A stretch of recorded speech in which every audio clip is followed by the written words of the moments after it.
సిద్దిపేట జిల్లాలో కొద్ది రోజులుగా ఈదురుగాలులతో కురుస్తున్న వర్షాలు రైతులను కంటి మీద కొనుకు లేకుండా చేస్తున్నాయి. వర్షానికి రైతులు కొనుగోలు కేంద్రాలకు తెచ్చిన పంట తడిచిపోయి తీవ్ర నష్టం వాటిల్లుతోంది.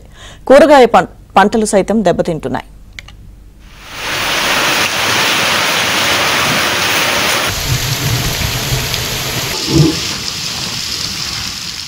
పంట పండాలంటే వర్షం చాలా ముఖ్యం. అదే వర్షం పంట పండిన తర్వాత పడితే తీవ్ర నష్టం. పొలంలో ఉన్న పంటతో పాటు కల్లాల్లో కొనుగోలు కేంద్రాల్లోని ధాన్యం తడిసిపోతుంది. రైతన్నను కోలుకోని విధంగా దెబ్బతీస్తోంది. సిద్దిపేట జిల్లాలో గత కొద్ది రోజులుగా పలు ప్రాంతాల్లో కురుస్తున్న అకాల వర్షాలు రైతుల పాలిట శాపంలా మారుతోంది. ఆరుగాలం కష్టించి పండించిన రైతన్నలను ఆగం చేస్తోంది. ఒకవైపు యాసంగి పంట కోతలు దాదాపుగా పూర్తయి కొనుగోలు కేంద్రాలకు చేరాయి. ఇప్పటికే పెద్ద మొత్తంలో కొనుగోళ్లు కూడా పూర్తయ్యాయి. అయితే ఇంకా మిగిలిన పంట కొనుగోలు కేంద్రాల్లోనే ఉండిపోయింది. ఈ సమయంలోనే ఆకాశంలో మబ్బులు కమ్ముకోవడం, రోజు ఏదో సమయంలో వర్షం పడ్డం అన్నదాతను ఆగం పట్టిస్తున్నాయి. ఇప్పటికి వారం రోజులు అవుతుంది. ఉదయం ఎండ కొడుతుంది, సాయంత్రం కాగానే 4-5 స్టార్ట్ కాగానే మేఘాలు వస్తున్నాయి. ఫుల్ భారీ వర్షం పడుతుంది. పడి కొన్ని ఒడ్లు కొట్టుకోపోతున్నాయి. మళ్ళీ సేమ్ ఉదయం ఇప్పుడు వారం రోజుల నుంచి ఇదే పని. పొద్దున లేస్తున్నాము, నేర్పుతున్నాము, మరి సాయంత్రం వాన పడుతుంది. ఉన్న చేనులన్నీ రాలిపోయినాయి. ఇప్పుడు కోసిన వాళ్ళే ఏమో ఈ పరిస్థితి, కొయ్యని వాళ్ళే ఏమో మొత్తం సాయంత్రం భూమికి లేకుండా మొత్తం కింద పడిపోయినాయి.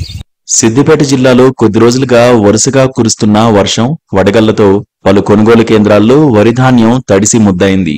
జిల్లాలోని చాలా ప్రాంతాల్లో కొనుగోలు కేంద్రాలకు తీసుకొచ్చిన ధాన్యం అకాల వర్షానికి తడిసిపోవడంతో రైతన్నలు లబోదిబోమంటున్నారు. ప్రకృతి వైపరీత్యాలతో ఇబ్బందులు తప్పడం లేదని ఆవేదన వ్యక్తం చేస్తున్నారు. చేతికొచ్చిన పంటను కొనుగోలు కేంద్రాలకు తీసుకువచ్చి వారం రోజులుగా ఎదురు చూసినా తమకు నిరాశే మిగిలిందని ఆవేదన వ్యక్తం చేస్తున్నారు. తడిసిన ధాన్యాన్ని ప్రభుత్వం వెంటనే కొనుగోలు చేయాలని రైతులు డిమాండ్ చేస్తున్నారు. నేను వరికి వచ్చి కరెక్ట్ నెల 10 రోజులు అవుతుంది.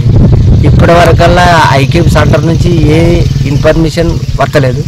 అయినా మేము బాధపడి ఇంత కష్టపడి తీసుకొచ్చి ఐక్యూబ్ సెంటర్లో పోయితే ఇప్పటి వరకల్లా దీన్ని పట్టించుకుంటూ తాటిపత్రులు వేసినా వాటికి రక్షణ లేదు. ఏమైందని అడిగే నాయకుడే లేడు. 6 నెలలు కష్టం చేసి ఆకాశానికి ముఖం పెట్టి చూడవలసిన కాలం వచ్చింది. ఉన్నావు ఓరేస్తే అవి రాలిపోయినాయి, ఈ కోసుకొచ్చినాయి సుతపోతలేవు. మరి ఇక ఈ రైతులు చచ్చిపోయే కాలం వచ్చింది. ఇది ఏం లాభం ఉన్నది? పంట వండితే ఏం లాభం లేదు మాకు. ఈ 6 కాలం కట్టం చేసి లక్షల మాలు పెడితే ఇప్పుడు ఏమన్నా ఉన్నదా? రైతులకు ఇబ్బంది అవుతుంది. ఇప్పుడు ఎట్లా ఉండని తీసుకపోతే మంచిగా. సిద్దిపేట జిల్లాలో యాసంగి సాగు విస్తీర్ణం భారీగానే ఉంది.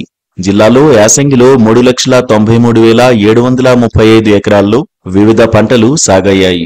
ఇందులో అత్యధికంగా 3,50,488 ఎకరాల్లో వరి, రెండో స్థానంలో 27,856 ఎకరాల్లో మొక్కజొన్న, 12,514 ఎకరాల్లో సన్ఫ్లవర్ పంటను సాగు చేశారు. దాదాపు 15,000 ఎకరాల్లో ఉద్యాన పంటలు, 2,856 ఎకరాల్లో ఇతర పంటలు సాగయ్యాయి. వరి, మామిడి వంటి పంటలు మంచి దిగుబడి రావడంతో రైతన్నలు కాస్త ఆనందంగా ఉన్నా అకాల వర్షాలు తీవ్ర ఆందోళనకు గురిచేస్తున్నాయి.